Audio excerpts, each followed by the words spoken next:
तृणमूल कांग्रेस और एनसीपी, इन दोनों के विलय की चर्चाओं के बीच अब विलय की चर्चा ऐसी होने लगी, राहुल ने ऐसा न्योता भेज दिया है जिसके इशारे राज्यसभा चुनाव में देखने को मिल गए थे कि अब नायडू को भी बड़ा झटका लगा है, वो भी हिल गए हैं।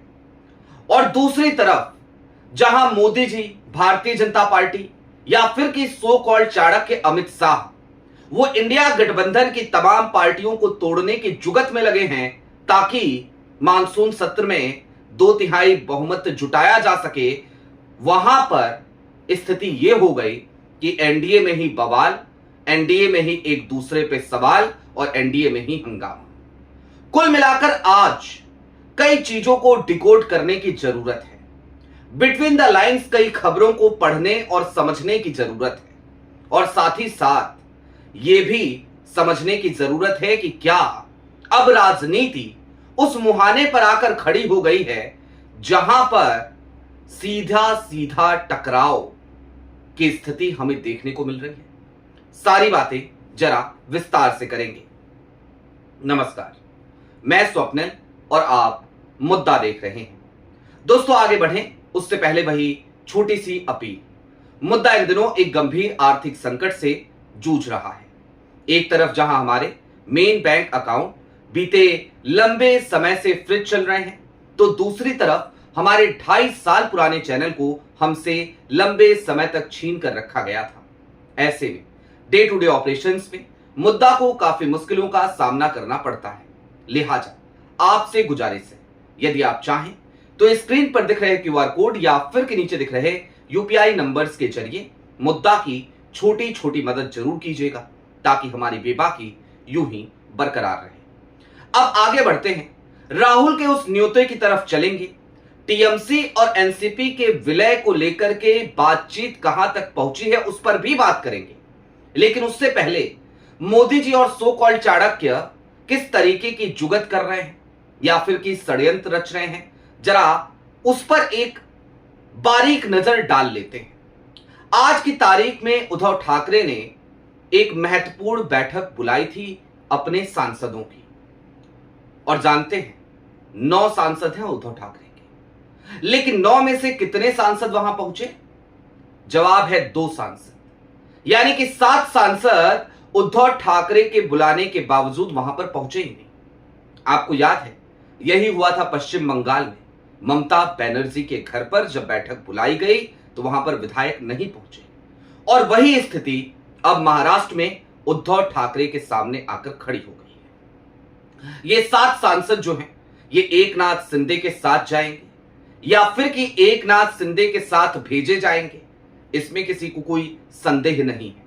लेकिन ये सब कुछ हो क्यों रहा है? तो इसका जवाब बड़ा सीधा सा है, बड़ा सिंपल सा है कि अब मोदी जी के सामने एक ही टास्क है। वो task NEET paper leak, CBSE में हुई अव्यवस्थाएं, इस देश में बढ़ती बेरोजगारी, वैश्विक संकट के वक्त भारत में पेट्रोल, डीजल या गैस की किल्लतें या बढ़ते हुए दाम, ये सारी समस्याएं, ये सारे टास्क, इन तमाम समस्याओं को दूर करना, ये सब टास्क नहीं है। टास्क एक ही है। क्या है वो टास्क? भारतीय जनता पार्टी को लेकर के कहा जाता है कि उसका सिर्फ एक ही मकसद है, किसी भी तरीके से एन केन प्रकारेण चुनाव जीतना, सत्ता में बने रहना। और इस वक्त जिस तरीके के माहौल देश में पैदा हो गए हैं, तो टास्क है परिसीमन बिल का पास कराना। वही बिल जिसे 17 अप्रैल को मुंह की खानी पड़ी थी क्योंकि 2/3 बहुमत नहीं था। और ऐसे में क्या नौटंकी की गई थी? महिला आरक्षण बिल लेकर के आया गया और महिला आरक्षण बिल की आड़ में परिसीमन बिल को पास कराने की कोशिशें की गई। लेकिन उस वक्त पे विपक्ष एकजुट था, विपक्ष के तमाम सांसद एकजुट थे, लिहाजा परिसीमन बिल औधे मुंह गिरता हुआ नजर आया। अब आज की तारीख में क्या स्थिति पैदा हो रही है? टीएमसी टूट रही है, शिवसेना की उद्धव ठाकरे गुट, उसके 7 सांसद आज गायब हैं, जाहिर सी बात है वो भी टूट चुके हैं। यानी कि किसी भी तरीके से एन केन प्रकारेण 2/3 बहुमत मोदी जी को हासिल करना है। हालांकि ये लक्ष्य बहुत बड़ा है और अभी मोदी जी के लिए ये मौजूदा स्थिति में संभव तो नहीं लगता, लेकिन फिर भी हर मुमकिन कोशिश मोदी जी कर रहे हैं। जब ये सब कुछ मोदी जी कर रहे हैं तो उनके अपने गठबंधन के भीतर क्या हो रहा है उसको भी समझने की जरूरत है। जरा सोचिए, अगर परिसीमन बिल पास हो जाता है तो उसके बाद क्या होगा? तो उसके बाद यह होगा कि मोदी जी को हराना या फिर कि भारतीय जनता पार्टी को हराना, मोदी जी भले कहें कि वो नॉन बायोलॉजिकल है, लेकिन उनकी राजनीति बहुत ज्यादा दिनों की बची नहीं है, तो भाजपा को हराना वो मुश्किल हो जाएगा। क्योंकि परिसीमन आयोग जिस तरीके से सीटों का आवंटन करेगा, सीटों का बंटवारा करेगा, ऐसे में विपक्ष का जो वोट बैंक है, अगर एक लोकसभा से 3 लोकसभाएं बनाई जाती हैं तो कोशिशें ये की जाएंगी कि विपक्ष 1 लोकसभा जीते और 2 लोकसभा सीटें वो भारतीय जनता पार्टी जीते। इसी तरीके का परिसीमन होगा, इसी तरीके से वोट बैंक को बांट दिया जाएगा। लिहाजा परिसीमन बिल को पास कराना है। अब दोस्तों, मैंने कहा था राहुल ने न्योता भेजा है, नायडू जो है वो भी हिले हैं, वो भी सख्ते में है, वो भी झटके में है, तो इसको भी समझिए। और इसका इशारा राज्यसभा के समय पे ही मिल गया था। कैसे मिला था? आंध्र प्रदेश की पार्टी है वाईएसआरसीपी, जगन मोहन रेड्डी की पार्टी। रेड्डी के पिता कांग्रेस के मुख्यमंत्री रहे, एक प्लेन दुर्घटना में उनकी मृत्यु हो गई थी। उसके बाद जगन मोहन रेड्डी को मुख्यमंत्री नहीं बनाया गया, वो नाराज हुए, और नाराज हुए तो उन्होंने अपनी पार्टी बनाई वाईएसआरसीपी।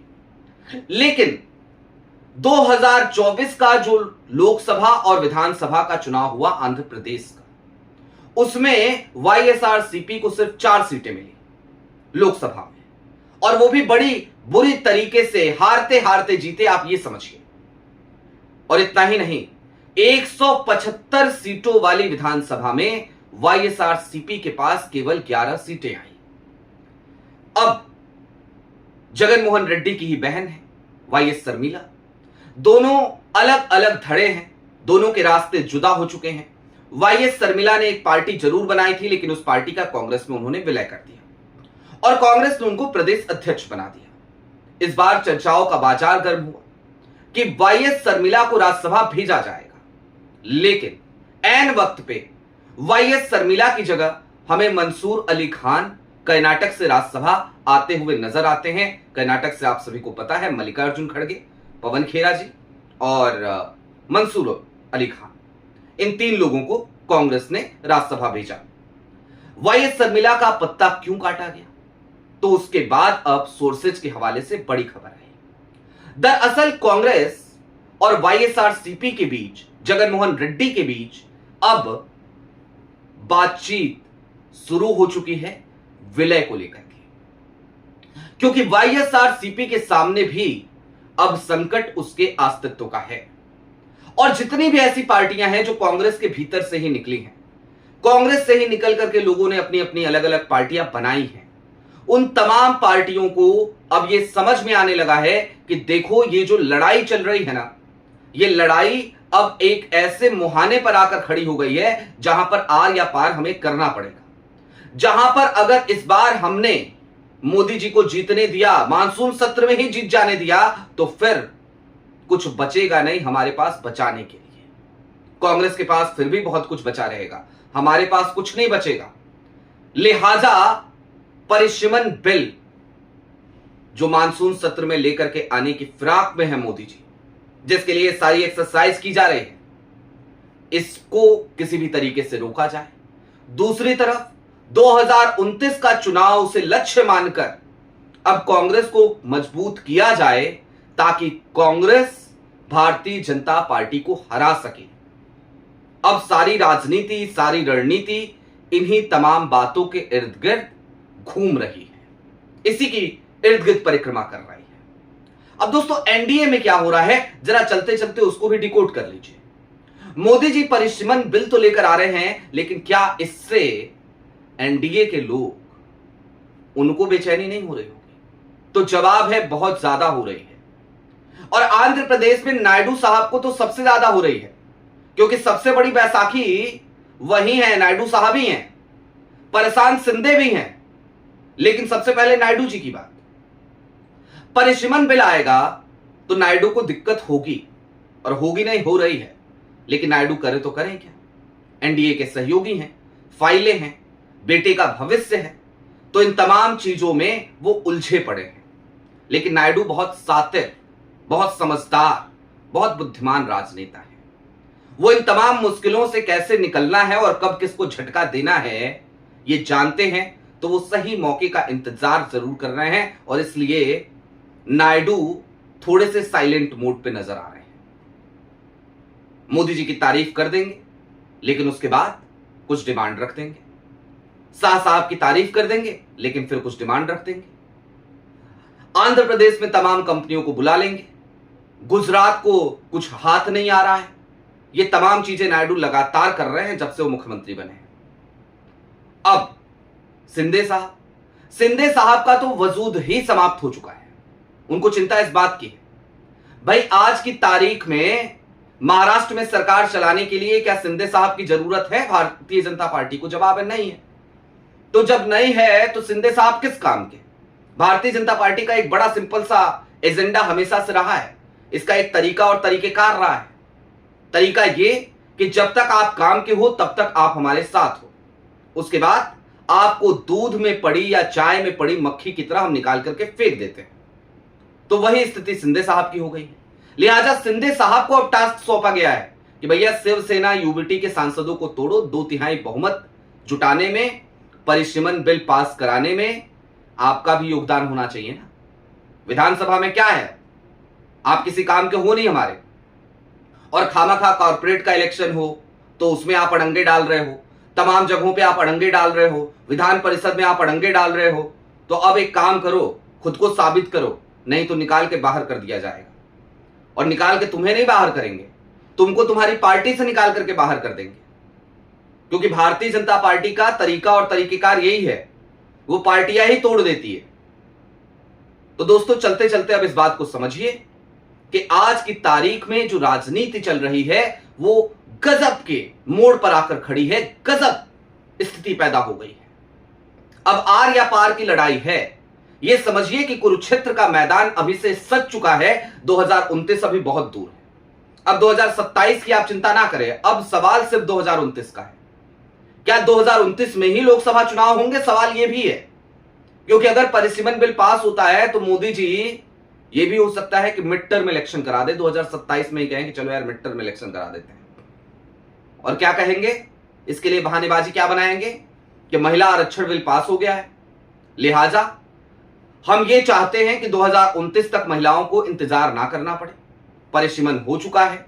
और ऐसे में अब महिलाओं को संसद में, देश की सबसे बड़ी पंचायत में 33% जगह मिले, उनकी आवाज मजबूत हो आधी आबादी की, तो इसलिए हम मिड टर्म इलेक्शन करा रहे हैं। लेकिन इस मिड टर्म इलेक्शन से नुकसान अगर होगा तो विपक्ष का होगा, और उससे पहले की लड़ाई यह है कि किसी भी तरीके से परिसीमन बिल को पास करने से रोका जाए। लिहाजा तमाम पार्टियां अब वो कांग्रेस की तरफ देख रही हैं और तमाम पार्टियां कांग्रेस में विलय कर सकती हैं, इसकी संभावनाएं बेहद ज्यादा मजबूत होती जा रही हैं। आपकी क्या राय है वो हमें कमेंट बॉक्स में जरूर बताइएगा। अभी के लिए दीजिए इजाजत। चलते चलते फिर वही अपील, चैनल पे नए हो तो सब्सक्राइब करते हुए जाइएगा, सक्षम हो तो मुद्दा की छोटी छोटी मदद जरूर कीजिएगा। बहुत शुक्रिया।